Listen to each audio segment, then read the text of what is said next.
Definitely find you some really like funny looking leather racing gloves for sure. I'm gonna go to like the thrift store. Find you like. I believe we're live right now. So welcome everybody to the Patreon live stream. Hey Patreoners. Hey. Got Rich and Nan here. I'm Aaron as well. If you don't know who I am, I'm producer behind the scenes here. So we'll just talking a little bit about what Patreon is and why we're on Patreon. Patreon is for creators to promote what they're doing and raising sort of monthly support for what they're doing. So how we're using it is we're connected to Ozzy's Garage. Buying cool stuff like this. We're connected to Ozzy's Garage. I'm not saying use the mic. I'm saying we're using Patreon money to buy cool stuff like this. This is Patreon money. It's essential to editing. Yeah, so maybe Rich can just talk a little bit about Ozzy and what we'll do with him. Okay, but before that, we started the YouTube channel to be like professional and try to make better videos than the average person who just grabs an iPhone and records their daily day. So that's where Aaron comes in with the editing, and the Patreon really allows for us to go a step above that yet and buy some better mics like this. Last Patreon Hangout, we heard that somebody maybe was hearing an echo, so we got the mic there to make sure that doesn't happen again. I drive over a camera about once a month, so the Patreon supports that and things like that. So with Ozzy's Garage, we're kind of at a shift right now with Patreon and what's happening. We were hoping that Patreon was going to... is this where you want me to tell them about what the plans are for Patreon and Ozzy? Or maybe we should ask them. What do they want to know? Yeah. Okay, so we were hoping with Patreon that we were hoping to grow this channel, and Patreon allows us to devote some more time to this. We both have full-time jobs, and Aaron does all the editing at night, and it'd be fantastic if we could turn this into full-time jobs, because we could make better content even then. So we got to start somewhere, so we were hoping Patreon would help us out and allow us to do some of that stuff, and that way we wouldn't have to go to sponsors. Once we go to sponsors, then we have to say, look at this and look over here, and this is fantastic, and it does turn into a commercial. But we're thinking that with this race and that there is no way to not go with sponsors. We have to sell some space on the car. We have to go that route, and we don't want to feel like anybody supporting us on Patreon is like, well, we were sponsoring you so that we didn't have to go to sponsors, and now I'm gonna pull out, and we don't want that. So what we were thinking is that the money, if sponsors come on board, like we hope, we're talking to a bunch of people, and everybody seems enthusiastic, but nobody has really said anything yet. So if the sponsors come on, wondering if it's okay that we donate the money from Patreon to help Rick's cause. So Rick, if anybody doesn't know, is the guy that we work with in the shop. There's a whole video coming out. We fixed up a Corvette of his with a bunch of the kids, but we didn't want to make that a series. That's just going to be one episode where the Corvette comes in, we work on it, it's done, it's out the door. Somebody else is painting that Corvette, but the money from it's not that easy either. It's not that in easy. The door, if only. It's been in my shop for like 4 or 5 months. Yeah, so you've seen it in the background of some of the videos, but the point is that we would be able to support Rick that way. He's opening up his shop in Port Colborne, and it's actually starting to become difficult for us now because Rick is there, and a lot more people are starting to realize that Rick is there, and people are starting to walk into the shop. And I love taking the time to talk, but it takes a lot of my time away, and I don't want to be rude, but I'm like, I have to get this done. I got to keep going. But everybody just, like, a lot of these guys have a lot more time than I do. Stay tuned for posted visiting hours. Stay tuned. Yeah, 4 to 5 on Friday afternoons, and bring beer. Yeah. That's the entrance fee for a shop tour. So that we're just finding that Rick does really, it is a perfect, it's exactly what we wanted with Rick, is a lot of people coming in, but with everything going on in the shop, it's much better if Rick has a drop-in center that's more central to a lot of people who don't have vehicles in the first place, which is why he's opening up his shop in Port Colborne. So getting permits and stuff, getting ready. You've seen that video in the fall there of us walking through. That was his old gang hideout. He now has the mortgage for that for 2 years, and he's going to run Ozzy's garage out of there. So that's a much better location for people to walk in off the street and just hang out, and Rick will drop everything and chat for 3-4 hours, no problem. And that's what Rick is there for, that to listen, to give his guidance, and then to lead him on to the next step, right? We're not that. We're still working with the kids on Friday nights and working with the Corvette and that, and just hanging out. And Friday afternoons are fine, but we are finding that it's a bit distracting throughout the week.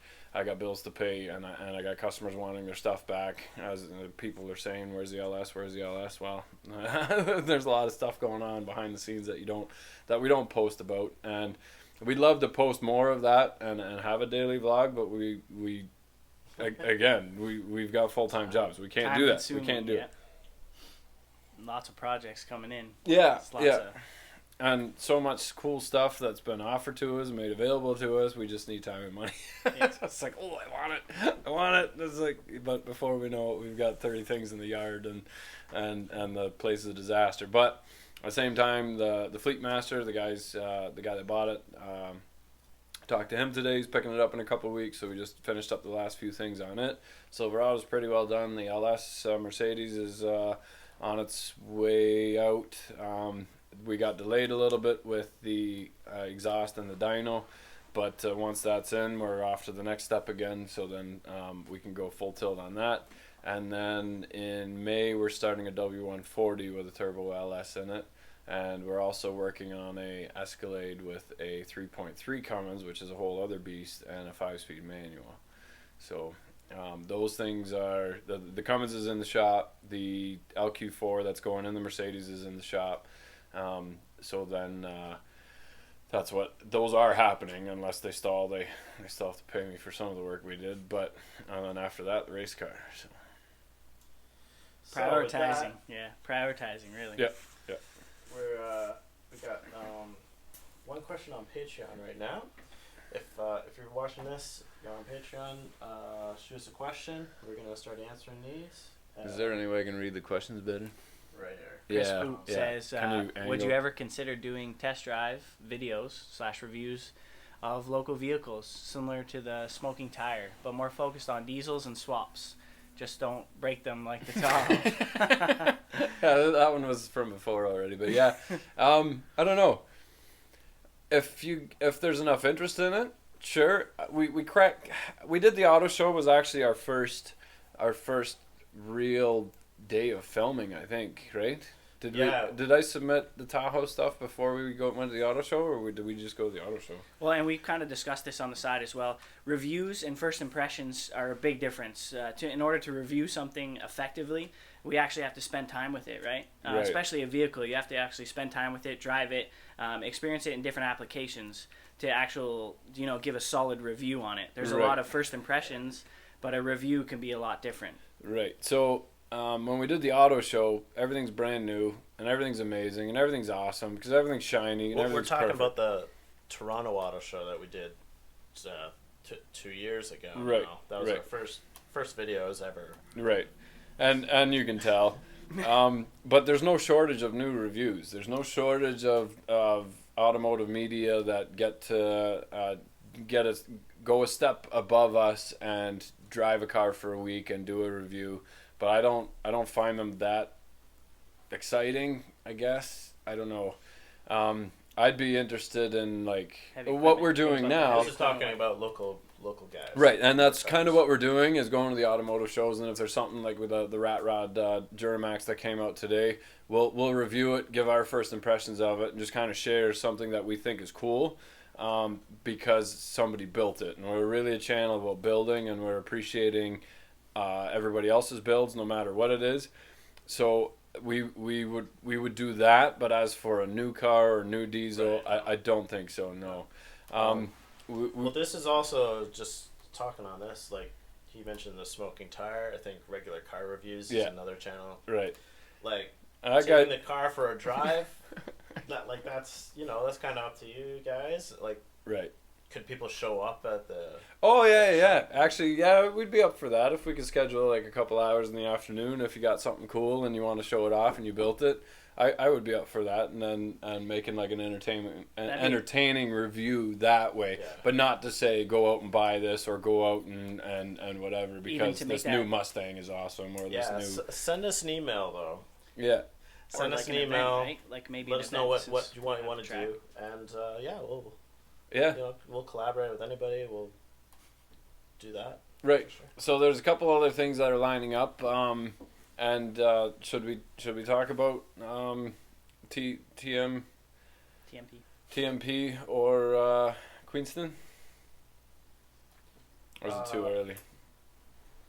Okay, we won't say anything. There's a lot of stuff happening in the background that really it's not final yet, so we really don't want to say anything because I don't know, it's just not final yet. But what we're hoping to is we were actually pretty surprised by how many people showed up at the open house last year in the rain at the end of the season. We had about 100 people show up, so we can't really do that too much anymore because too many strangers coming in, no washrooms, stuff like that. So we're reaching out to other venues where we could show off some of our builds and kind of collaborate with them. And then that would be a good place to bring some of your projects, and then we would be able to look at it and take it for a drive around wherever we are around the block and do a review then too. That would be something that actually, that sounds actually really good. That's a nice way to project day kind of. Yeah. Open house project day. And just line it up with an event that's actually already going on at the same time. Yep. Something like that. We could definitely do that. Yeah. So the answer to that is yes. Great. I think if you guys have questions, we're gonna be opening this up to the public soon. For now. We'll talk a little bit about projects right now, but then we're going to head over to Drive Tribe. We'll show off some cars there. Yep. And keep the questions coming. Yeah. So the LS, we did the video on the Mercedes if you want us to show you a complete rebuild of it. And we... a lot of positive for that. Yeah, so we started doing that, but we stopped because right then the W140 project came through, and he's going farther than Neil is with his Mercedes. So rather than just studding it and head gaskets and valve springs and a cam, now we're doing bearings and piston rings as well. So we're just going a little bit farther. That one had a little bit more mileage on it. So we'll do a complete rebuild of an LQ4 and not on the Mercedes. So the next video will be the Mercedes LS on the dyno. And depending on what happens with the race car scenario, what we're thinking of that, depends how far we go with that Mercedes engine too. Whether we blow it up with the system from the Mercedes or with our race car, whatever. We'll somehow we definitely are going to blow up an LS. We just don't know exactly how yet. So if we have to shoot it to blow it up, we will.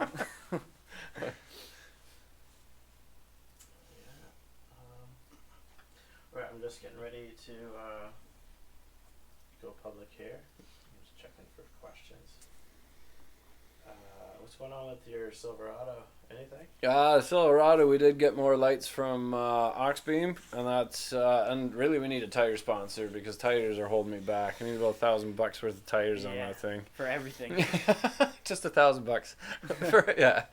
So I really don't want to take it down the road with those tires on there, and I really don't want to take it down the road with smaller tires because it looks.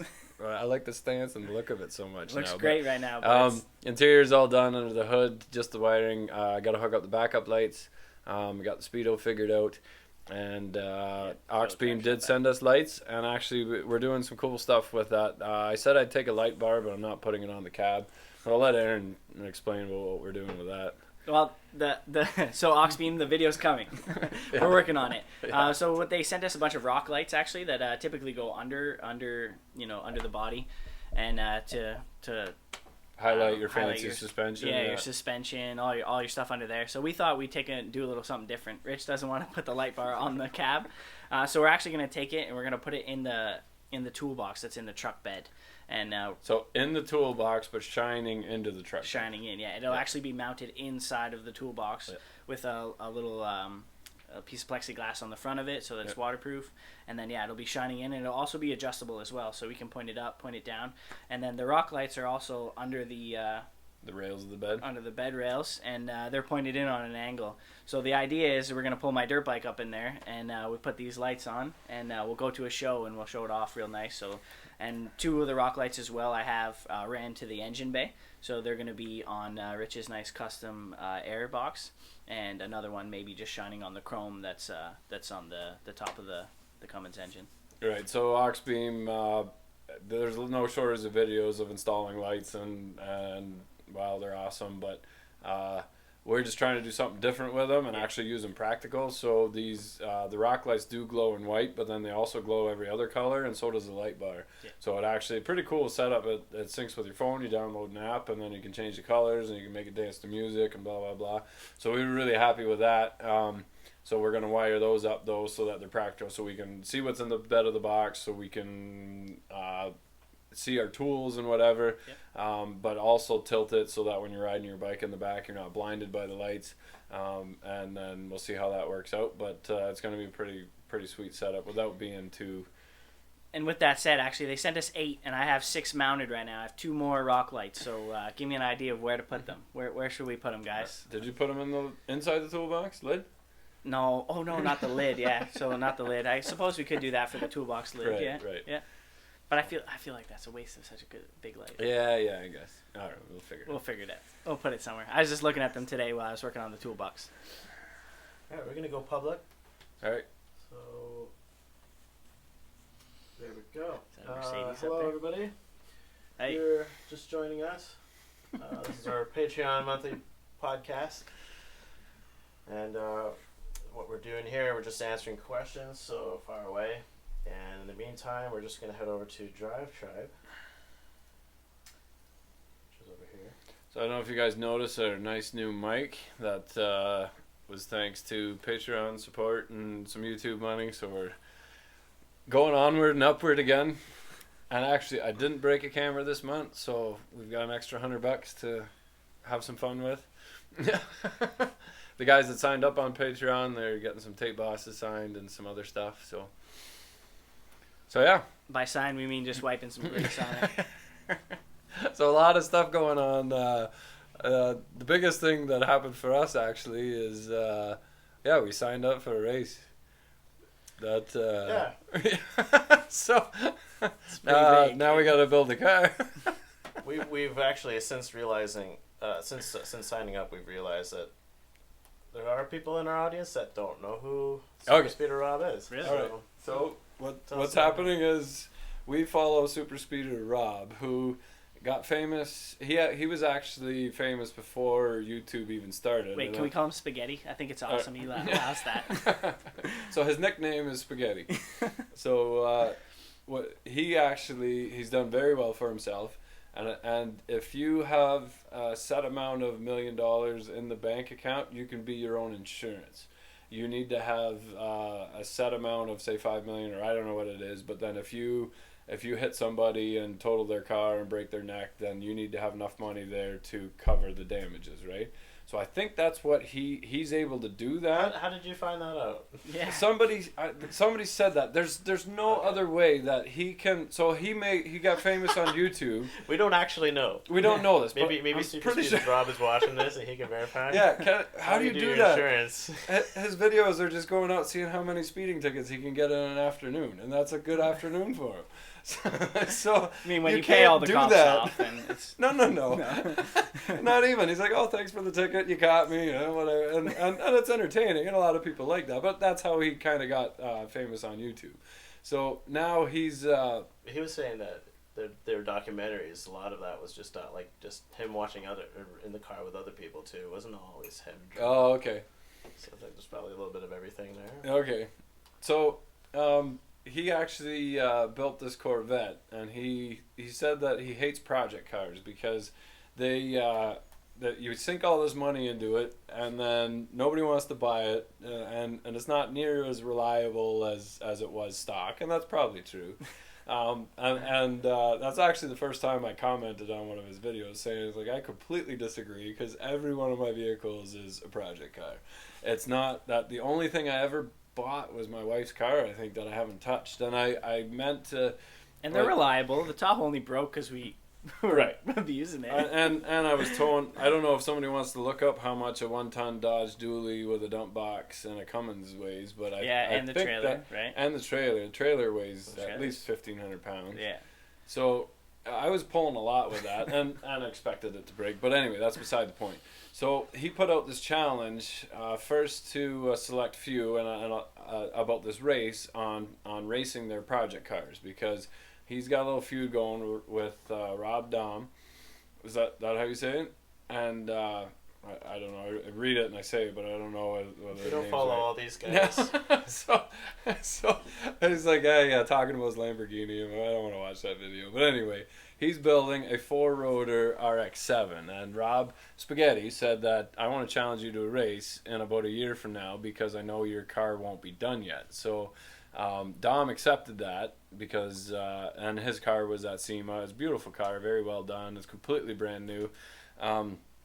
And then he said, well, we'll open it up to a couple more people. And then everybody got all pissy about it, saying, oh, he should be allowed to race, and he should be allowed to race. So we opened it up to all of YouTube, and the conditions are street tires. I think we all have to run the same tires, and pump gas. And it's open to 25 people that have a legitimate YouTube following, so 10,000 subscribers or more.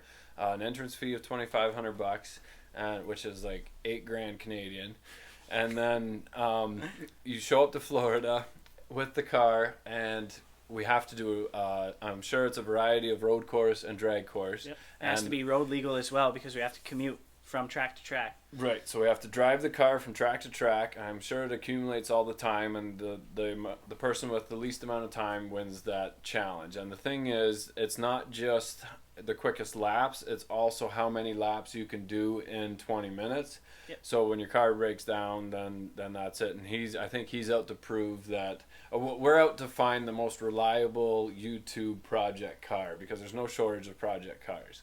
So us being a channel about building cars, we really felt that, you know, this is our time to kind of get into the spotlight with these other big YouTubers. 1320 is in, and you don't know everybody is, and because nothing's been posted. Nothing. Yet. It's been pretty vague for now, and that's okay. It's all early, but this is the first that this has ever really been done. So I'm sure we got to work the kinks out, and we're patient. My customers are pretty patient, so I got to be pretty patient too. But we're really excited about this, because in the last little while, Tuesday Auto Wreckers has been jumping on board. He helped out with the tranny and a bunch of other small parts. He gave us the engine for the dyno to blow up. Yep. So basically, we're going to walk through his yard, see if something catches our eye. It's not all scrap vehicles. There's some decent stuff there. So see what we can find. If there's something that's appealing to us, then we'll go from there. I saw a pretty sweet roadworthy bus he had in there. Yeah. So yeah, you opened that up to us too. We got a nice bus. Yeah. If we need a bus to go commute. So that's where we're at. We're going to enter this race for the first quarter next year. The times haven't been set yet, because Rob's got to try and find all the tracks in succession and rent them. Winner gets their car flown down to England and gets to do the Nürburgring track with their car. So that's pretty sweet. Germany, right? Germany. I thought it was England. Oh yeah, Nürburgring. I thought it was Germany, but he said something about England. I don't know. Whatever.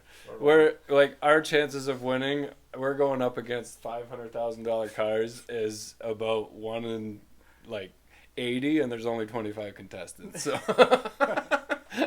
but that being said, we are gonna. There's a few ideas floating around, and nothing's concrete yet, so we're not saying anything. But I don't know if you can see the smile start to come. We got some pretty cool ideas for a very unique build. The challenge that he initially put out said that the mods to the car had to be of equal or more of greater value than the cost of the original car.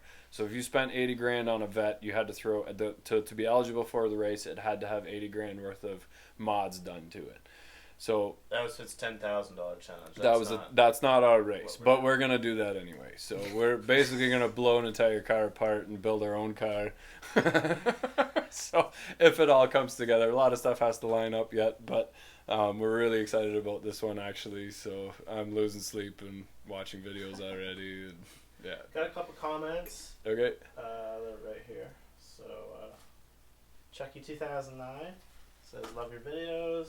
Thanks, Chuggy. We try. It's called being self-insured. In Ohio, where I'm from, it's required that if you place a bond with the state for like $30,000 or something. That's it? Oh, yeah. Can somebody give us 30,000 just for like a week? Please. Just a week, just while we race this car. Yeah. Yeah. Scuba Steve 728 says, "I know so many people with project cars sitting in a garage or barn, and they have no motivation or time to work on their car, which is sad, right?" It is sad, and the thing with project cars is, you see it and you get excited about it, and then you get it, you're pumped, you take it apart, and then you run into a snag. Always. And it's the ability to overcome that snag, whether it's has a lot more rust than you think of, which is what happened with the GTO. I've seen a lot of guys go out and buy tires, engine, interior, all this fun stuff because they see this finished project in their head, and then they get into it and they're like, oh crap, this is a lot of work. And it's like, okay, I just need a welder, or I just need one thing, and it just stalls. And I have that with the projects where I have it in my head where I come into an issue and I'm like, I don't know how I'm going to overcome that.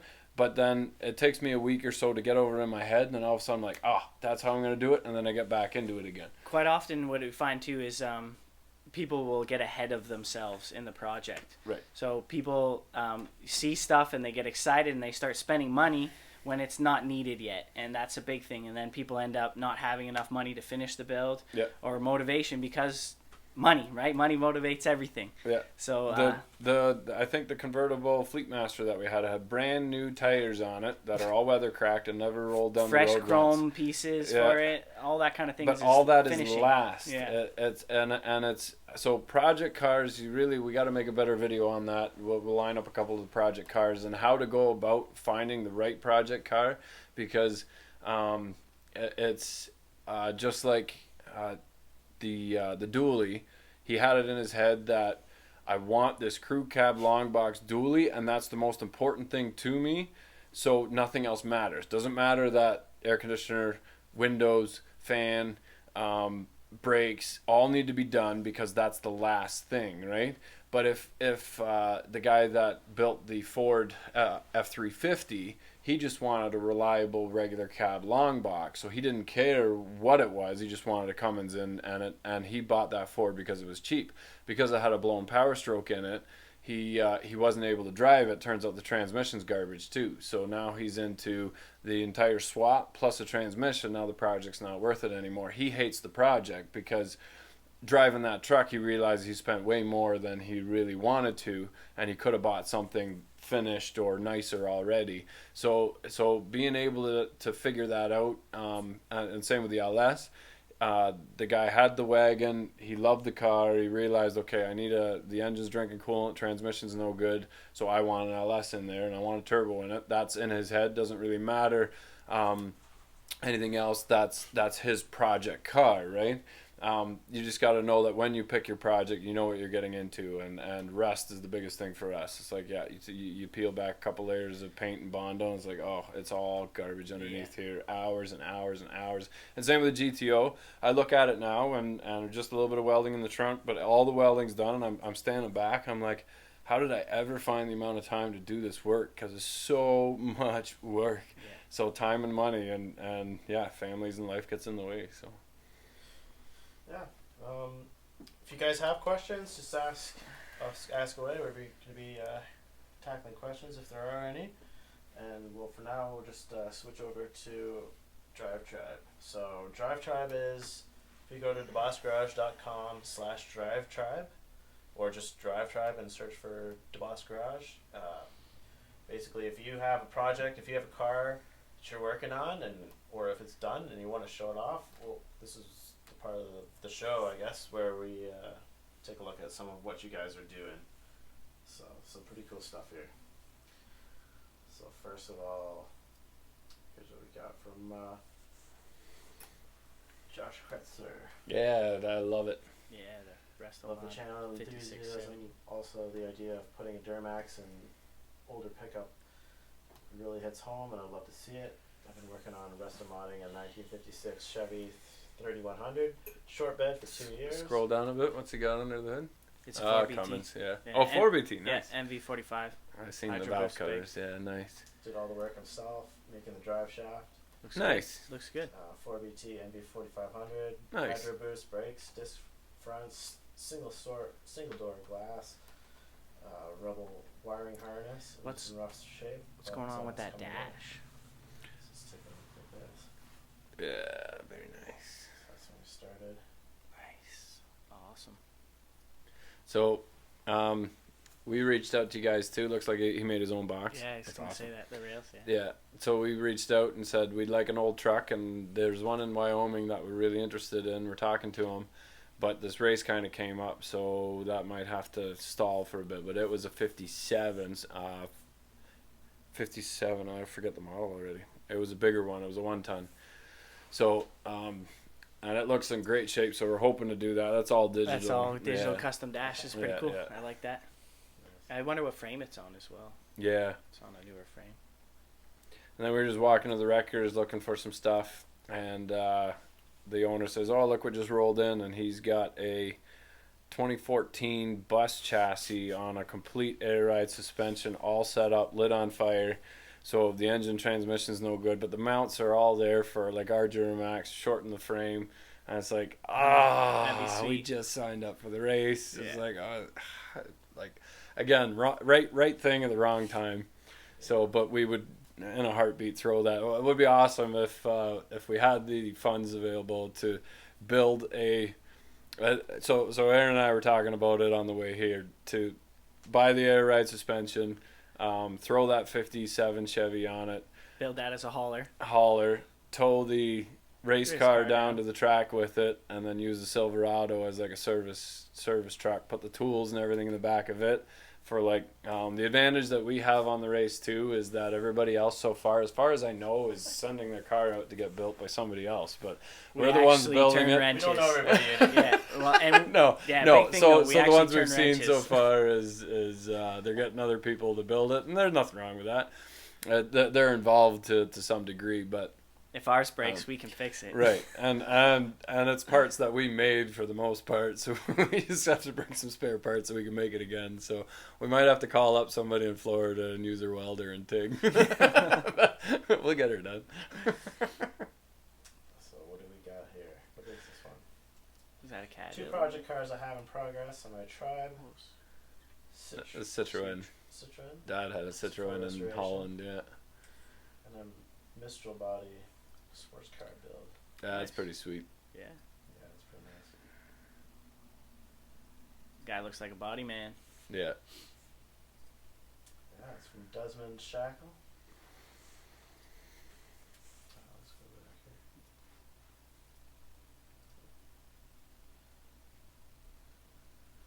Here's one I just reposted because that's pretty sick. Oh wow. Yeah, that is. Look at that exhaust out the front. This one's from. Hey, there's roll cage. Let's get some advice. Anyone have advice on designing roll cages, building? Yeah, we need some help with the roll cage, brakes, and yeah, we'll build the car, but we need some help keeping us safe. Yeah. Something we typically don't say on the channel, but I mean we want to be safe. From Mike McGowan. Ranger? That right? Yeah, nice. It's clean. Stacks. It has stacks. Yeah. Nice interior. I like that. Very nicely done. Nice. What's under the hood? Pop the hood. Is that it? There we go. Nice. That's it. 4BT. Very Sweet. nice. Intercooler. Yeah. Nice job. Nice. Non-turbo. Throw a turbo on there. What's that? Mercedes LS swap. Somebody else doing an LS? Yeah. Hey, that's kind of like the one we're gonna do, right? Yep. Yeah, LS 6 speed. Okay, 6 speed swap. Nice. Project with a W202 Mercedes C280. Yeah. Should show up this week or early next. Get started. Nice. See who finishes first. Yeah. I was going to say, I wonder is he going to buy his harness or do his own harness? Yeah. Yeah, any questions, we'll help you out. Yeah. We saw this van a little while ago. Yeah. Last month. This is an update. So on the 83 G10 6.2. So it looks like he's doing the interior now. Nice. A lot of money in that Dynapad. Yeah. That sounds expensive. Nice. That looks good. Yeah, sweet. Yeah.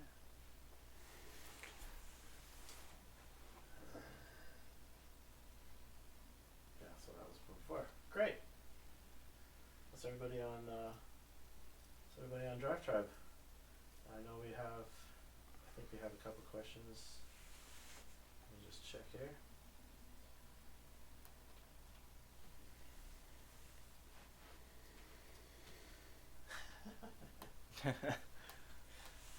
How did you end up in mechanics? I was 15 and I knew 14, auto class. I knew my first big purchase was a truck, so I figured I better learn how to fix it so I don't have to pay anybody else to do it because I'm cheap. And then when I was 15, I was working in a greenhouse, and the lady that I was working with, she had a little Sonoma, and she blew her engine. She said, my truck's making a horrible noise. And I said, well, take it to the high school and we'll fix it for free. That's what we do there. So the auto teacher went out, turned the truck on. She paid to tow it there. Thing was all rotted out and whatever. He turned the key and bang, bang, bang. He's like, yeah, it needs an engine. Get it out of here. So I felt bad for her. So I said, well, find an engine and I'll swap it for you. And my boss at the time, the greenhouse was empty. So he goes, yeah, you can do it here. And he's actually Simon Bulk. If you look at our McCormick collection, it's that guy. So he knows a little bit about mechanics. And I barely knew what an alternator was. I barely knew what a starter was. I bought a Haynes manual. On Saturdays, I yanked the engine out of an S10. I put it in her Sonoma. And then I just loved every minute of it. I couldn't wait for Saturday to get back out there and start wrenching. And after that, she gave me the truck that we pulled the engine out of, that S10. I bought my buddy's truck for $100 and put the two together. I bought some, and then I went, driving down the street, I got some seats out of a Blazer. I started doing some body work at the shop. I walked into an apprenticeship in the town there where I work at. My brother-in-law there was working, so he said, yeah, we're hiring. So I started as a heavy equipment apprentice there at Egger Truck and Machine. And then I just started putting a little bit of everything into the S10. It had Camaro parts, it had Blazer parts, so that's why we're perfect for this project car challenge, because like I said, every car I've ever owned was a project. I took a body course when I went to school for apprentice in London, and then I came back and a barn fell on a combine and crushed the bin, so I straightened all the panels, painted the combine. But I used some of that steel and welded it in the S10 just for the fact that I've got combine parts into my pickup truck. And I was 16. And by the time I was 16, I already had 4 or 5 cars in my name, just swapping parts and selling and stuff. And then I loved every minute of it afterwards, and that's how I was hooked ever since. So, and then every vehicle that I've had, I've painted and swapped something or did something to it to make it better. Everything that rolled in the yard needed to be rebuilt. The Zetor that I had, the first day I had it, I had to split it in half. I bought a boat that wasn't running, got it running, had some fun with it, blew it up, got rid of it, and lawnmower came in with a blown engine. Like, everything comes in, I want it cheap and broken and ready for scrap, and then take it from there and turn it into something awesome again. So my lawnmower, the first year that I had it, I bought it off of Andrew, a buddy of mine who ran a landscaping business. So he beat the crap out of it already. I never cut the grass once without it breaking the first year. But now the last 3 years, it's never broke once. So that's the same one? It's still the same one, yeah. So I bought that one before we put up the house. So that was, holy crap, I've had that like 12 years. Wow. It's still in nice shape, too. Yeah. This is the flat tire on it. Spent a lot of time outside, dude. What other jobs did you do before you started the shop at your house? So I started in construction when I was 14, and the guy hired me because he thought I was 16. He almost fired me before I started, but then I was just able to carry my own weight and a little bit of lumber. So I started framing pole barns mostly when I was 14 and doing decks and stuff. Then I walked into the apprenticeship at after that I worked in greenhouses. I worked in 2 different greenhouses on roses and cucumbers. And then after that I walked into the apprenticeship at Egger Truck and Machine. Then I did that for 7 years, and then I knew that I bought my house when I was 19, and I would take vacations from the shop for a week at a time and go back and work for the builder that I did when I was 14. So I would get my vacation pay and then also make the money at the construction site. So I really liked in construction too. So I bought a house, the property where I'm at now. I bought that when I was 19, but it had an old decrepit house on it. So I just kind of fixed that up and patched that up. And I wanted to start a mechanic shop, but to just put up a shop and fill it with tools and get customers is way too much of an investment. You got a couple $100,000 sitting there. So I figured, well, I'm going to build a new house on this property at some point. So I already had my mechanic's license. So I thought, well, I'll start a construction company. And if I can get my materials down by buying a lot of concrete and wood and all that, then I can get my cost down for when I build my house. So I bought a truck and trailer, 16-foot trailer, somebody else's leftover tools. Bought it at a garage sale, actually, a 16-foot trailer full of tools. He was from Alberta. He was heading back, so I gave him $10,000 for the whole trailer, bought it, and then just started doing everything. And that's kind of me. It's funny because when we said we were entering that race, one guy goes, "Don't do the race, stick to your roots." But my roots are really just whatever door's open, I'm going to walk through it. So I bought the trailer. I did buy the house initially from the bank, but then my parents sold their cows and quota. We had a 35 head dairy farm, so they said they would take over the mortgage and drop the percentage a full point, save us some money, all the kids' money. So I went to them and said, I'm going to quit my job as a steady paycheck, I'm going to start my own business, and I want to do it in like the next couple of weeks. So like, whatever. If you think you can make a go of it, you can make a go of it. So I made a lot of contacts through the small town, through the mechanics walking through the shop. So I was able to build a deck for them, do a roof for them, and do all the roofs and that. And that worked out really, really well. I got my cost down. I built my house with 2 guys that worked for me at the time in 2009, which was the perfect year to do it. Right after the crash in 2008, that was the only year I saw materials drop, and also interest dropped to next to nothing. So it was a perfect time to build. We built the shop first, then the house. The problem with the shop though is that the bank, because I was with a construction mortgage with the bank, they won't give any money for an outbuilding, so they wouldn't give me a dime for the shop. So we had to incorporate the entire cost of the shop in the mortgage of the house. So we've been about $50,000 behind with our whole mortgage since the day we started, because that whole shop is incorporated into the mortgage of and the bank won't give you in a construction mortgage. They'll say, do this much work and then we'll give you the money for it. So I had the first payment went completely into the shop, so we're already behind from the day one. So we're just starting to kind of finish and try to catch up now. And if I stopped doing stupid stuff like entering races in Florida, then we'd probably be a lot better off. But yeah, so I've done a little bit of everything. When I did the construction, I did concrete, I did roofs, I did drywall, I did electrical, I did plumbing. All kind of under the radar, but I did all that for my own shop, wired in my own shop, like everything. If somebody, I built a little addition to a funny story. I built a little addition on a chicken barn for a electrical panel room, and it had a tiny little bit of concrete. And I remember doing concrete when I was 14 with my original boss. So I bought some hand trowels and I did the I did the concrete pad because it was really small and I could keep up with it with just hand trowels. And then I was fixing tractors already in the yard, and somebody stopped in and goes, "Can I buy a tractor?" I said, "No, none of them are mine. They're all customers." He goes, and he looked in the back of the truck. He goes, "You do concrete?" I'm like, "Yep." He goes, "Can I get you to do my concrete floor?" I'm like, "Sure." And I thought another fly-by-night guy, right? And I'm like, he'll never call. So, okay, so I hope he's watching this because I never actually told him. I'm still good friends with him.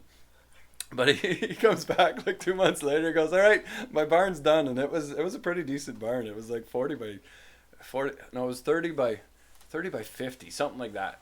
And he goes, "Okay, all the rebar's down. You can come and pour the floor." I'm like, "Oh crap!" So I called up my old youth leader actually, because he poured concrete once, 12 years before. I said, "Are you busy on Friday?" He's like, "No." I said, "Can you help me pour a floor?" He's like, "Yeah, sure. We can figure something out." So we go there. And laying the concrete is fine. I was a lackey when we were in construction. We did some manure pits and stuff, so it didn't really have to be that good. So we could level the concrete, and we took our time, leveled the concrete, and then concrete's always one of those things where it's like, it's got to be ready. But if you jump on it too soon, you do a lot more damage, right? So we're like, it's got to be ready. It's not ready. So the owner was there with his uncle who could barely walk. We got the power trowel there. We're waiting for the concrete to dry. And the got, "Well, I'll run to town and grab a case of beer." I'm like, "Okay." So like, all right, well, the concrete's got to be dry. Let's put the power trowel on it, right? And we're pulling and got the on switch on the power trowel, and it wouldn't fire. Now we're panicking. Like, "Oh, no, the power trowel won't start. We got to screw up this whole floor." And then the uncle goes, "Isn't the on-off switch on the handle, not on the engine?" We're like, "Oh, yeah." Flicked the handle, then pulled the cord. It was so full of gas, it just fired right up and augured itself into the concrete everywhere. And the uncle's like, "I don't think these guys have ever done concrete before." So we're on our hands and knees, putting the concrete back, sweating, right? We finished literally like 2 minutes before the owner come back. We're sitting at the picnic table. We're like, "Yeah, concrete's not ready yet." And the uncle's like, "These guys don't know what they're doing."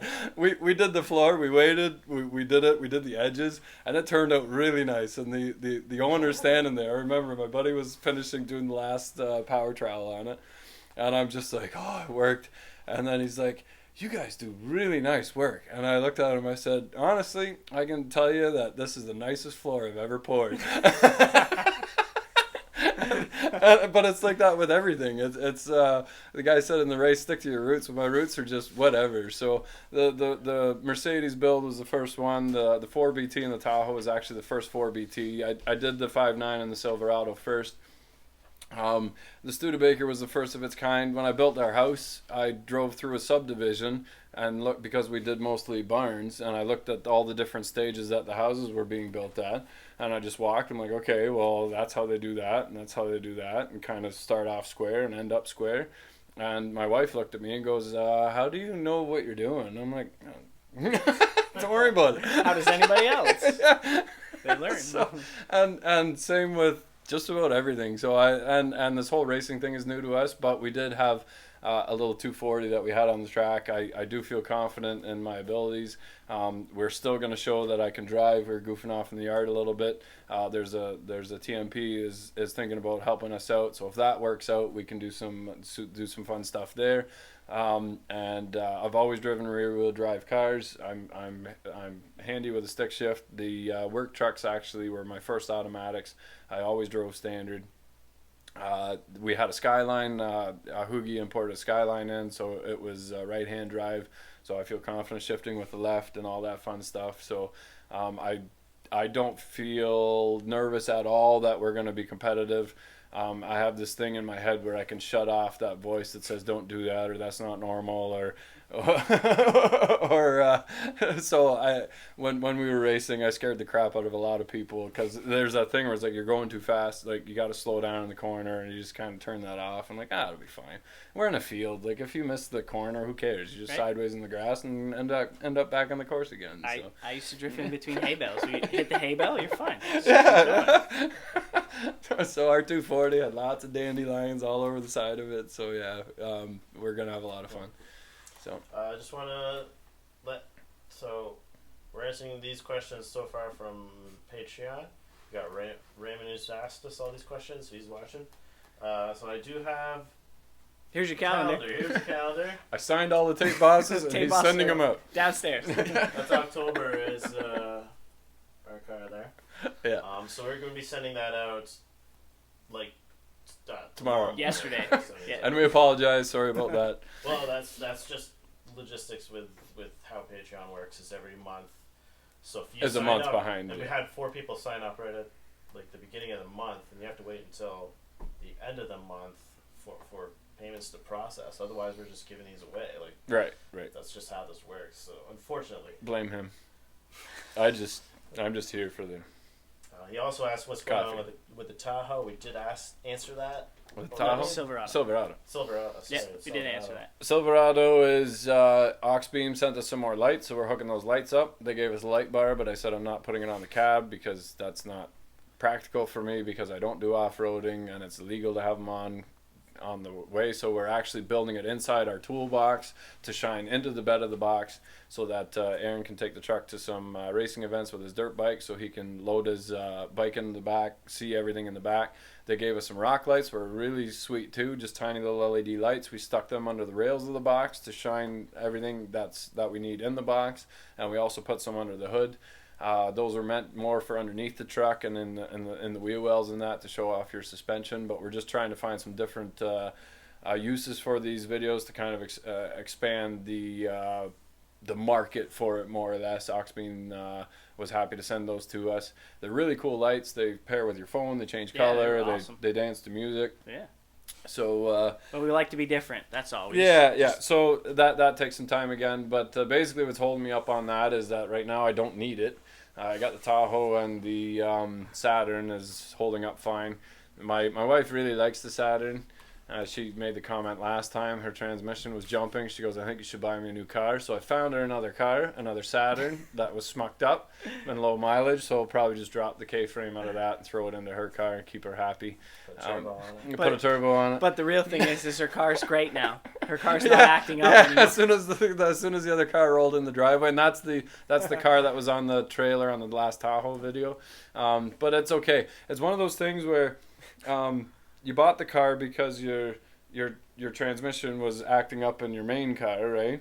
And you can't be pissed off because now the car's not acting up because you're no worse off than you were before, right? Except now you've got a spare and you don't have to actually physically swap the engine because it's acting fine. So that other spare car can sit in the driveway. I'll fire it up a couple times a year, drive it around a bit, and then I've got spare everything for it. So, but we should really another reason that we bought that is because it had the leather interior, and I thought that might go into the Studebaker Commander. Now when I talked to the guy who sold it, he said it was the brown mocha and it was a two-tone tan. It would have fit perfect in the Commander, but this is more of like a light tan.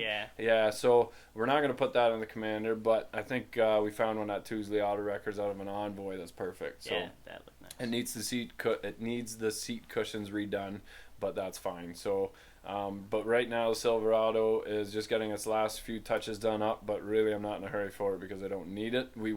I do really want to take that one down south with the race as a service truck to work on whatever car we're building. So yeah, just looking at some comments you guys have.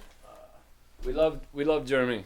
Yeah. 2:39 a.m. Thanks for watching. Yeah. Woohoo. So yeah, we love the Mercedes. We love the stuff you build, and we might need your help if something works out. So stick around. I'd say what we need, but there's no point yet. So, yeah. But Germany's. We went. I lived in Holland for quite a few years, and we visited Germany a couple times. Great place. Still got the first gen coming. Still got it, but that first gen is a friend of ours, the guy who owns the dually actually, and I've asked him a couple times on will you sell these parts, and he says a price, and then it's just too much. We won't do that again probably. I don't know if you're watching Dan or not, but that I still have the first gen. The rims, again, he'll sell the rims, but then I can't move the truck around, so it's a pain in the ass for me, right? It's like, well, I don't really want to do that, and I'll sell the engine needs a camshaft in it because number 6 camshaft isn't doing it that well, so that would actually be a good build for somebody, if they want to buy that complete running engine and my core, you can build two good ones, like one good one out of those two. Yeah. So. Yeah, we fired it up. And those lifters were not moving. Ottawa, we need to pick up some turbos from Ottawa. You might have to run down for me and ship it my way. Trailblazer trans. Trailblazer trans in the Tahoe. What's in the trans? Yeah, it's doing all right. It's definitely not new. I got a little grumble in it, so. But yeah, the Trailblazer, the bell housing was different, and the transfer case and that center section was different. But I just took that from the Tahoe and it plugged right in, and it seems to be acting fine. Yeah. So like I said, I still smell the burnt rubber, and I was towing with it again. So yeah. You stuck a Cummins in your nine. Is that the one on Drive Tribe? Do it for the squad. In his Astro van? Yeah. Oh, okay, yeah. Astro van? The Cummins in the Astro van. No, that's not it. I don't think. That was an 80. It was an 80? Nice. Ah. The Impala has a full aluminum subframe? Nice. So you're saying that one's for the race car? There's more videos coming with Rick. We built so somebody gave him a Corvette in the fall, and we've actually redone pretty well the entire Corvette. We put new floors in it, got it safety, brakes, fuel lines, brake lines, but that we didn't really get much views off of our rebuilds back to stock. So we're just gonna turn that into one video. We have to bleed the brakes, and I think and rebuild the steering cylinder at the front. Yeah. Unless someone wants to give us an LS, right? No, we're just gonna just drive it with the 350 that's in there. Like Rick wants to put an LS in it, that's great. He can, but I'm not gonna do it. Not right. So we got a lot of stuff on the go. He wants a carbureted LS. The thing with me is we've been known as the diesel channel, and we got a lot of quotes going out for swaps that I've already done. Will you put a Cummins into my Silverado? And at the time I'm like, yes. But then something cooler comes along. Can you put an LS in my Mercedes? Yes. Right? And then the next thing that's coming into the yard actually is a Hummer with the back half cut off and a dump box on it. Super excited for that. Yeah, and it's like, yeah, I could put a Cummins in your Silverado, but I'd much rather do that because it's different, right? And now the next thing is, so we're definitely putting a 3.3 Cummins in an Escalade with a 5-speed manual, and that's awesome because it's different, and I like the different, and I might not make as much money because if we started an assembly line where like diesel conversion specialists where we just specialize in swapping out into Cummins into F350s and Silverados, we could probably make more money, but I'd be bored. Yeah. And I don't. It takes me longer to do these projects, and I probably don't make as much money. But we're having a lot more fun doing this stuff. The bills are still getting paid, so we're gonna keep doing what we're doing. And every time we're building something, I'm like, oh, this is awesome. And then it's like something else comes on. I'm like, that's even more awesome. The biggest thing is Rich and I are very similar, and we like to always keep our brain moving, working. We like to try new things, learn new things. We like challenges. And we get bored easy. So to do the same thing over again, repetitive would be would kind of just dull us out. Chris Boot just asked on Patreon again. We did answer this question earlier. Yeah. But the answer is yes. Short answer is yes. We will.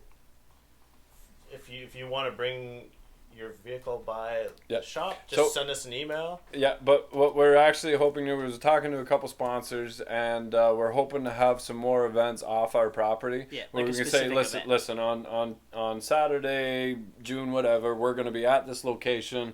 Come say hello. We'll have a couple of our project vehicles there. Bring your project. Maybe we have RT Baker or the dually truck and the Tahoe and everything there. We'll just chat, and if you show up with your ride, we'll go for a ride. We'll make a video on it, just like we're doing with the auto shows. If we see something cool, we'll make a video on it, and we'll make a really good video on it. To do that as a steady thing, probably not, but we're more than happy to appreciate everybody's rides and show off your ride on a channel that's already got a following. So yes, definitely. So that's our answer for that. So follow us on Instagram and especially Instagram and our Facebook page, and we'll start posting where we're going to be at what time, and we'd love to just set up a tent in the corner, have some of our vehicles there, and just meet you guys and check out your rides there. That'd be awesome. Yeah, definitely planning some events for this year. Yeah, sure. And also in Florida, when we go to that race,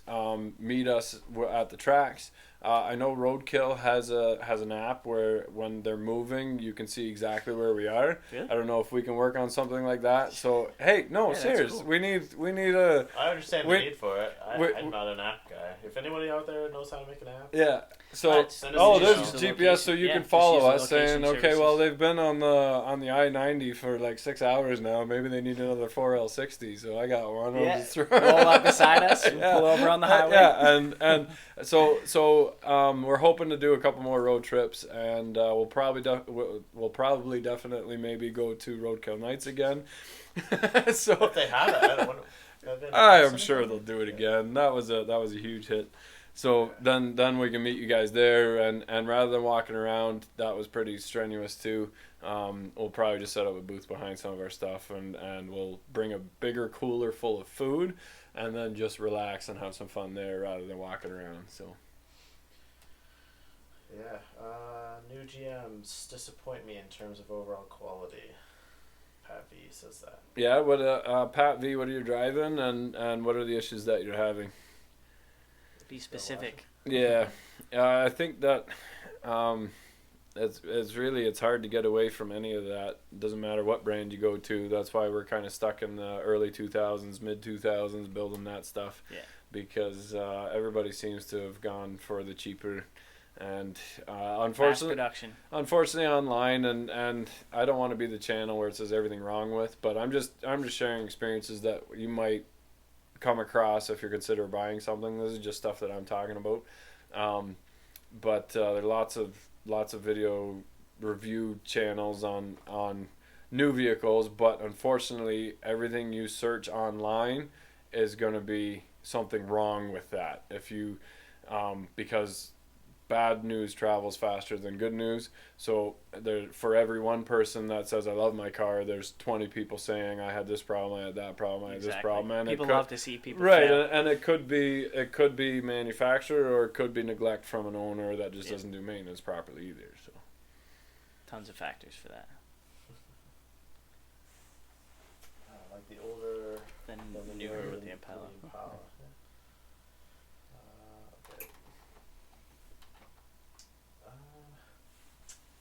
About to buy my first truck. It's going to be mostly used for work. I've got 15,000. Any suggestions? Anything LS based. So what I did, honestly, and this is my experience again, is I don't know what kind of work you're doing, but for my job it was construction, and all my truck had to do was get me to the job site, and a $5,000 truck will do that. Probably as good as a $15,000 truck will too, and if you have to go with a gas over diesel and spend a little bit more on fuel, that's now $10,000 you can put towards tools to make you earn more money. So I had a $3,000 truck in front of a $10,000 trailer. The trailer had all my tools in it, and that's what physically allowed me to make my money. The truck will be your worst investment because it stops the minute you get to the job site, right? So it's just kind of deciding what you're going to do. If you're hauling for a living and you're making your money hauling cars around or hauling equipment around in a flatbed, then yes, you need your truck as your living. You need to make a good educated decision on a diesel fuel efficient low maintenance vehicle. But if you're going to work for welding, spend more money on the welder, because a downtime day with the welder being broken is a lot more important than having a nice vehicle. That being said, you want a good-looking vehicle, because then you get the better customers. You show up with a piece of junk with holes in it, rusted, and different color panels on it. That's the kind of clients you're going to get too. So grab an airbrush or a buddy and mask the truck off at a work site. A 10-foot paint job is fine, and that's exactly what I did with my trucks, is just painted them all myself, a couple runs here and there. Nobody notices it once you're at the job site, but something clean that MTO doesn't pull you over with. Paint your trailers and look presentable, but spend more money on the tools that are actually going to make it easier. Well, and remember that if you only have 15, you're going to need to pay to maintain the vehicle as well, right? Right. And a lot of people think, oh, I buy a vehicle, I don't have to maintain it, I don't have to take care of it, when really you have to do all of those things. That's actually why I've never put any serious money into a vehicle that I've owned, is because you already have to pay out money for the vehicle.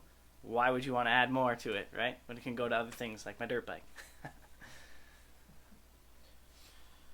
And perfect, he's a welding apprentice, so. Yeah. It says this channel is a big help to me in the learning of engines and other parts of vehicles. Perfect. Awesome. Yeah, so we said that we were going to make a video on rebuilding the LS for the Mercedes, but we're going to bypass that one because the W140 Mercedes we're building has an LQ4 going into it, and he's going deeper into that engine because it has more kilometers on it. So we'll be doing you didn't need to rebuild it.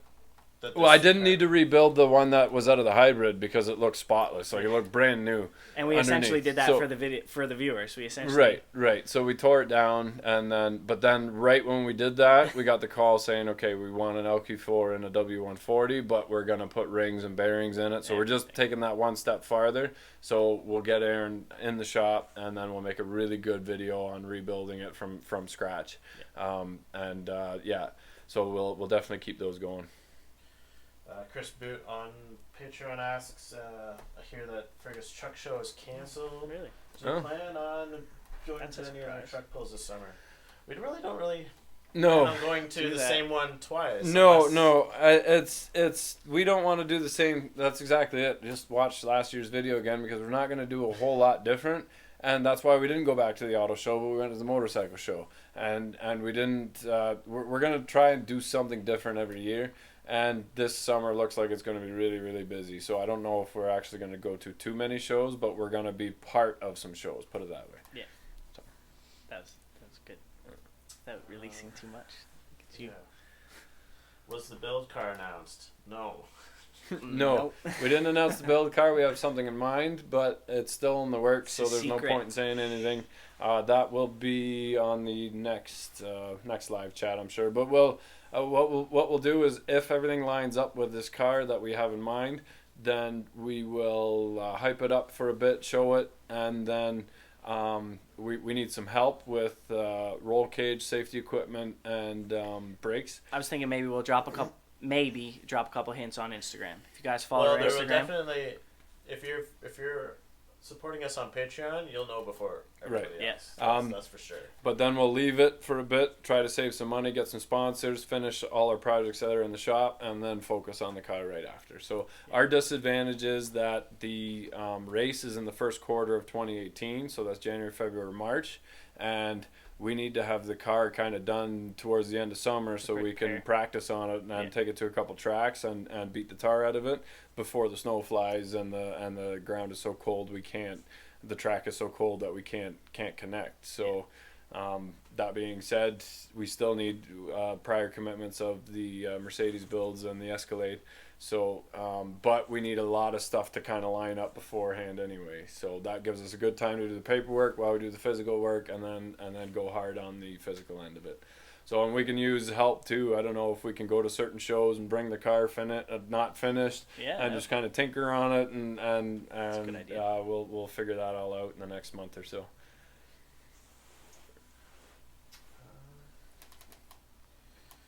Train horn. No. Actually, I always thought of a loudspeaker, throwing a loudspeaker in the front so that you could talk to people. I just never was a train horn guy. Yeah. I don't know. It's funny for a bit, but whistle tips. Yeah. Auxbeam, great to work with. Yeah. Yep. Yeah. Really like them. What is he Copying saying? with Copying. Well, see, that's what we said. We're doing something completely different, so I can't say that we're copying anyone since ours aren't going to be mounted like typical people's. No. I don't know what they're doing though. What do you guys do with the rock lights? Where do yours go? Yeah. Because we haven't seen your video yet, so if we think alike, that's great. But we're using it to light up the box. So. If you're ever in Utah, I'll buy Rich a beer. Yep, I'm up for that. Sutton, Ontario. Over to Sutton, Ontario. Have you done any 1.9 TDIs? No. No. I worked a little bit on my brothers, and that's it. What do you think of European cars? I love European cars. Yes. We'll leave it at that. Yeah.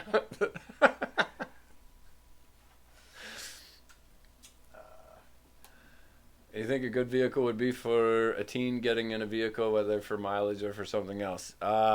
Remember that your vehicle will be your worst investment. Yeah.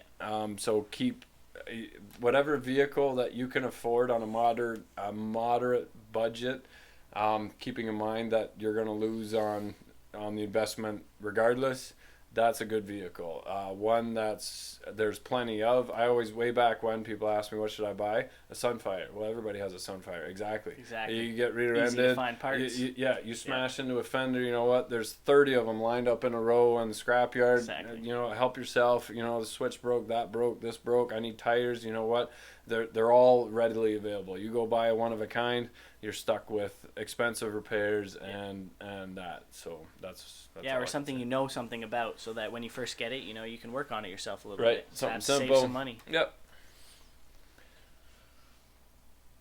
What do you think of some of the European cars? Yeah. Yeah, we already answered that. Yeah, I we love answered European that. cars. Yeah. You're falling behind, Aaron. Down. Welding apprentice. Yeah, he's the guy with the Yep. truck. Yeah. So. I've rode my 250, my Honda 250 a little bit, but right now she's posted up and stored away. I'm taking care of her, doing some maintenance to prepare for the race season, actually. Yeah. Yeah, we were planning on getting some snow riding, right? But I was we hoping to didn't get some snow riding, but yeah, we really didn't get any snow. We didn't get any. Yeah, there was no good footage. Really, it wasn't worth it. But there will be some more coming up for sure. There's I'll have my bike out next couple weeks, and I'll try to get some footage and maybe. Can you drink the water for me? Yeah. Thanks for asking. Yeah, what's going on with the hair scrambles? Have you found any new news out yet? Yeah, so actually I did. I just some of the dates have been solidified for this year. I was really hoping to get into some enduro races, and it looks like I'm only going to be able to do a few of those. One of the reasons being because I ride such an old bike that's technically a motocross bike, and for enduros here in Ontario, you need to have a blue plate for some of the events, and a blue plate allows you to ride your motorcycle on the road legally and is insured. So like through MTO, not through MTO, through your insurance company. Sorry, but anyway. Yeah, so with that, if I can get my bike and I can ride an enduro without a blue plate, then I'll do that. Otherwise, it's just typical cross-country racing, which will be coming up soon. Hey, Tucker, Take her, hey. Put a Hey, diesel Taker, in a hey. Buick, he Hey, says. Taker, hey. Humberstone Speedway instead of Fergus. New truck and tractor pull, July 22nd. Maybe. I don't know. Well, I'm thinking to be in it, but To be in what? The truck and Humberstone. tractor. I was thinking that, but for a completely different Tractor track. We're gonna pull. race, yeah? No, with something else. Oh. We'll leave that. Yep. What year and model should I be looking for a starter? Oh, First starter for what? Starter vehicle? Starter Is that the vehicle. same guy? project car? Well, it depends on what your budget is, I guess. ShawnCFarm's here. Hey, yeah. How's that Cummins working out? Glad you didn't buy that. I'm glad you didn't buy that Duramax, because the more I read your text on what was wrong with it, yeah, don't touch that one. So I'm happy you're liking your Cummins. And a big shout out to ShawnCFarm. He helped us out way back when too. We hung out with him. Check out his channel for sure. ShawnCFarm. Sean built that Tankenstein. Awesome ride. So anybody watching this, go check out his channel. 06 Silverado, Mechanic. great year. They had floating pistons and no VVTs. Good year. You never thought about building an all-wheel drive, something with a front diff. Something all-wheel drive. Wouldn't that That's a good idea. Yeah.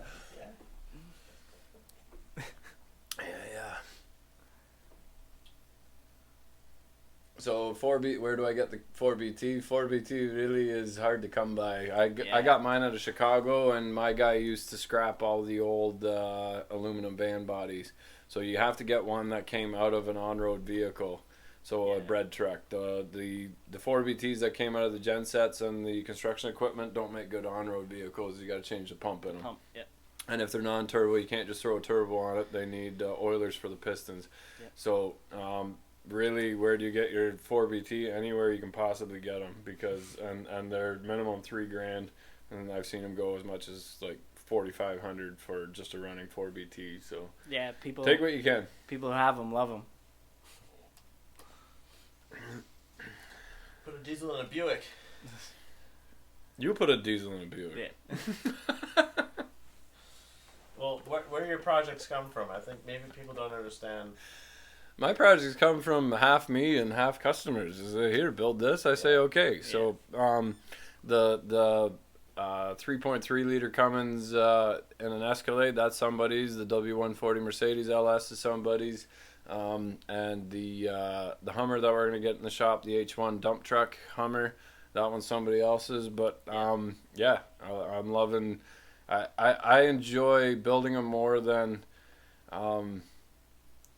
driving them. So I got the best job in the world, because I can just say I'm gonna need to drive it, get the kinks out of it for a week, and then you can have it back. And then I told all my customers, actually, I'll give you a little bit of a deal on the price, but I want to be able to drive the truck a couple times this year. If we got a show or something, I'm just going to take it. And, okay. And it really helps to be influential. So people show up and they see all the crazy things that we do in the shop, and we can influence them into doing other things. So that makes it really fun for us as well. Can you put an LS in my Mercedes with a turbo? Yeah. Well, is that necessarily? Of course it's necessary. Yeah. Or you want a manual behind that. LS. Or you want a manual behind the 3.3 Cummins.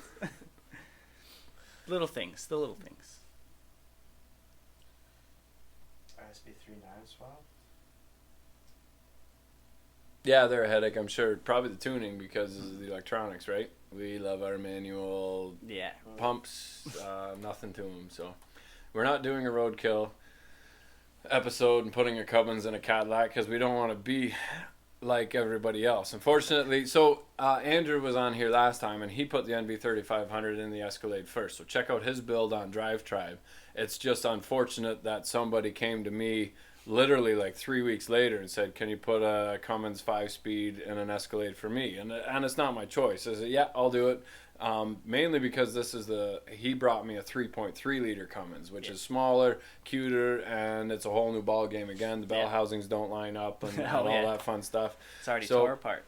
So that's why we're doing it. The YouTube is, well, welcome to YouTube, where it's all been done before. Roadkill is copying us in that Cummins video where the Cadillac Freiberger says "here we go" like 3 times, and I clearly trademarked that. Yeah, I told him to trademark it. We should be getting paid now. So I'm glad that the Roadkill guys, and I don't know if Motor Trend on Demand know who we are yet, but a lot more people are starting to recognize us. Yeah. So thanks for everybody shouting out. Should we do the Cummins on the dyno for Engine Masters? That was great. Not that they would ever do it, and yes, I know that there's other dynos that can do it. That's not the point. Our point was to try and get on Motor Trend on Demand's radar, and who knows, hopefully in a couple years we will be able to collaborate with them. Those guys are great. I love them. Super nice guys. We met them at Roadkill Nights. We tweet with Finnegan a bunch. He's got a tape boss. Freiberger's got a tape boss.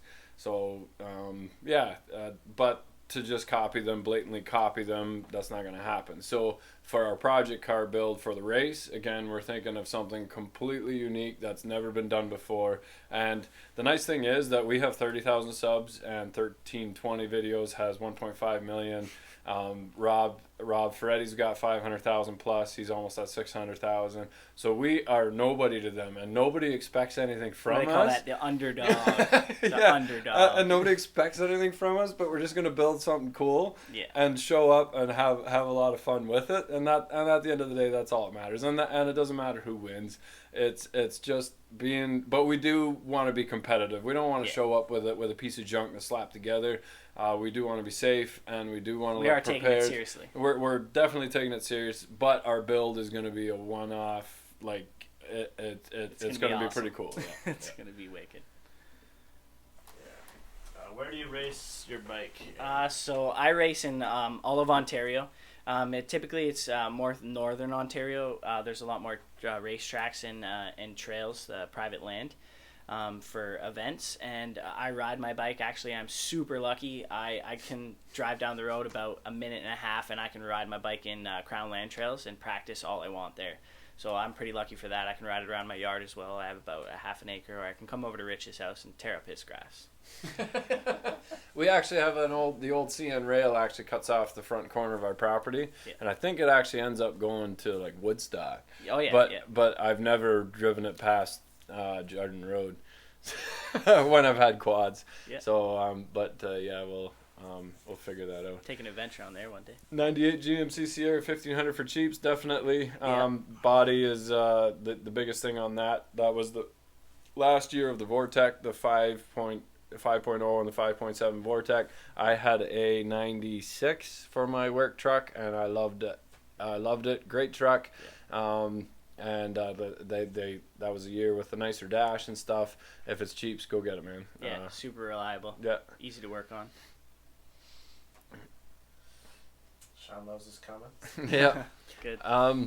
Yeah, the 4BTs and skid steers don't make great on-road vehicles. Those injection pumps are meant to go full throttle and stay there. So when you're constantly searching for the next gear, that's a really laggy engine for that.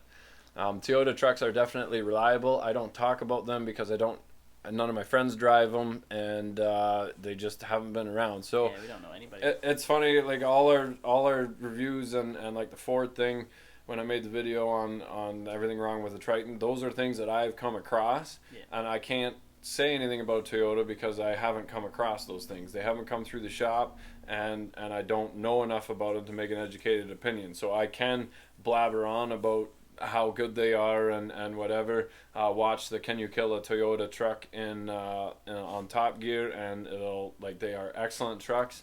The newer stuff probably not as good as the old stuff. I've gone to Burkina, and my only experience there was the 80s Helix. They're awesome trucks, and if I get the chance and find one in Japan, I'll bring one over and bomb around in that.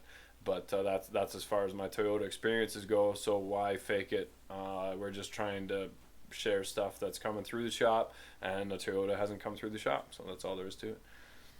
Do you think I could put a 4BT Cummins in a Toyota pickup? Yeah. Next. You can do anything. Yes. And I said the last thing too. The one guy actually did the Buick in the Skylark or something, or sorry, the Cummins in a Skylark, didn't he? It's do it. You can, as long as you can wrap your head around it and figure out how am I going to make the engine to the transmission, how am I going to make it shift, how am I going to make the gauges work, how am I going to get the suspension to hold the weight. Do it. If you can figure that out in your head before you start, do anything, and you have a, even if it's not as reliable or as flashy as something that you sign on the bottom line on at the dealership, you still got a cool ride that will turn heads and start conversations wherever you go, and that's what we're about. And if you're looking for help too, join the Facebook group. Yeah. There's a lot of guys there that are really knowledgeable about and all kinds of projects are being built right now. So let's see here.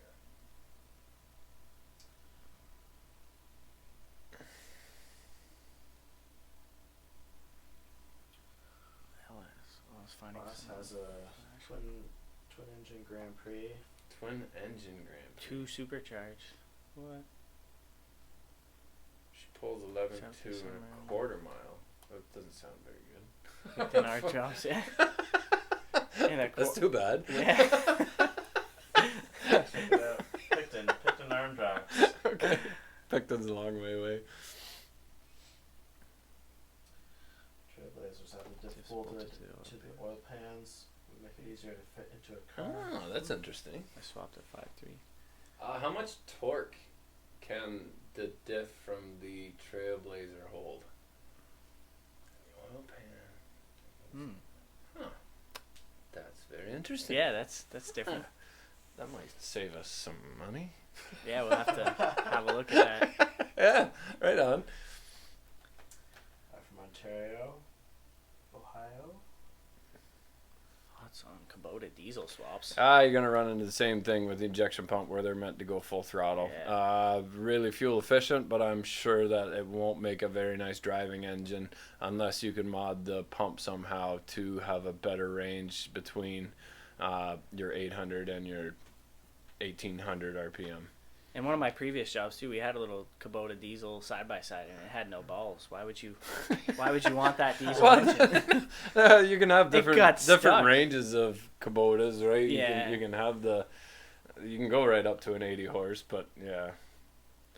I watched a video of diesel swaps, and the guy did a Perkins, and he did something else, and then he's like, and we put it in, and then it wasn't good enough, so then we put a turbo on it, and that was better, but it still wasn't good enough, so then we took that turbo off, and we did a compound turbo setup on it, and that was better, but then we did the injection pump, and it was like, that's a lot of work, and a lot of money, and a lot of time, and a lot of downtime. Yeah, so just, that's one of those things, unless you, it's cool, but it's probably not going to be as good as an engine that's meant for on the road.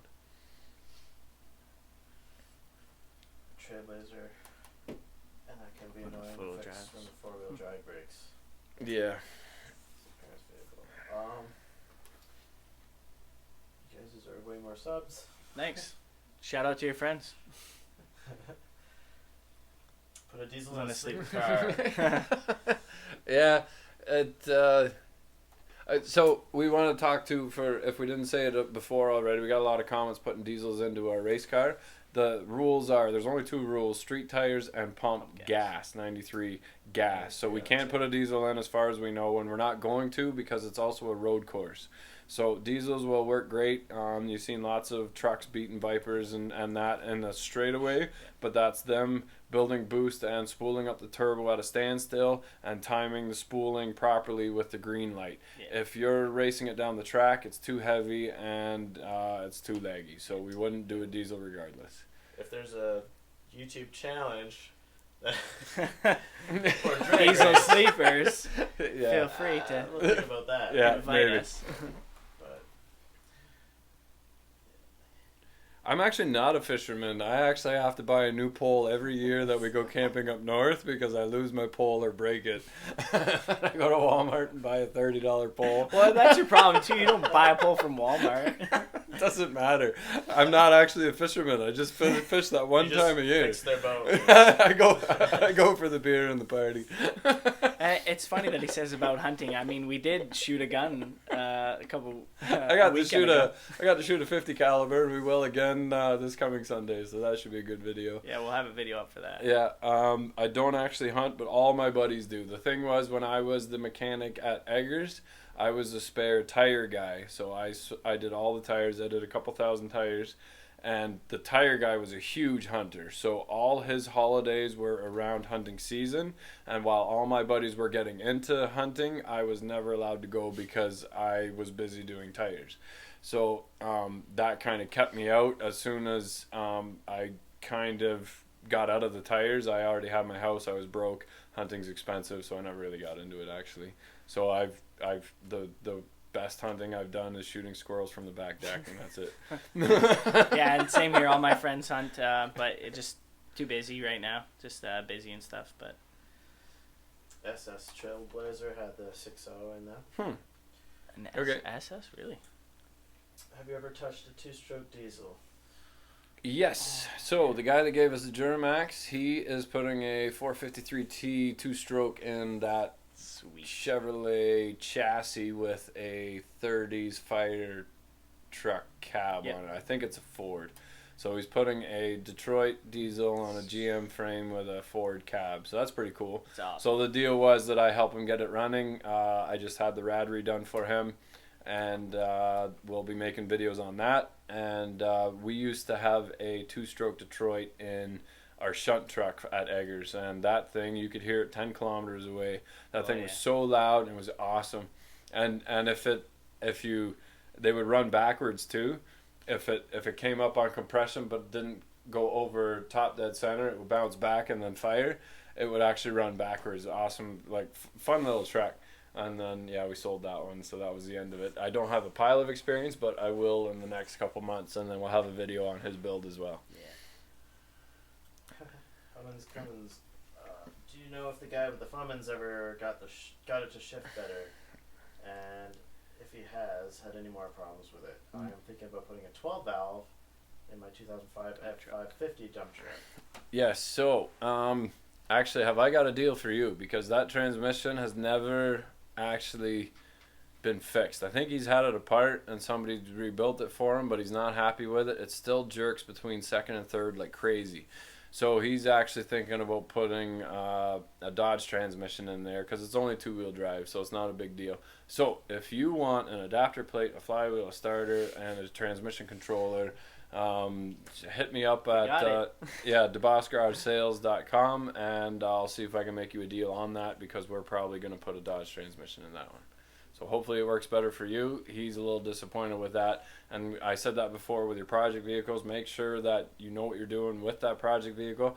He traded that truck for like a core transmission and a case of beer, I think, which is the average value of an old Power Stroke 6.0. Yeah. What he couldn't do with that blown engine was drive it to make sure the transmission was good, because once you put a new transmission and engine into it, then really it's not worth it anymore. So the only reasons I did my swaps was to save fuel, and he's got a pile of money into that thing now. So he's hoping that selling the transmission controller and that will pay for the 47 RH that's going in. And then so DEBOSSGarageSales@gmail.com. Yeah. How often do you come across 4BCs? I don't. I looked for them. I went to Chicago. We actually, my wife and I were expecting, and she looked at me one day and said, "I think you need to build us a diesel Tahoe." And I said, "I love you very much, hon." So I actually bid on one on Cranky Ape and drove all the way to Minnesota to go get it, 14 hours. And then by the time we got there, somebody broke into the yard and stole all the interior out of it and took the engine computer. So they gave me my money back. And then I thought, well, we made a whole holiday of it and stopped at a bunch of Studebaker Museum and a bunch of other places.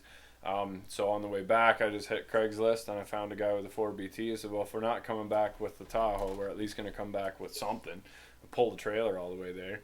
So then we bought the 4BT off of a guy in Chicago, and then I bought a few more off of him afterwards, but his supplies ran out. So the guy that he was getting all the van bodies from has ran out. So that's it. It's all gone. Cool. I think we're going to wrap things up. Yeah, I want to go home. Maybe just answer what's here now. And yeah. 546.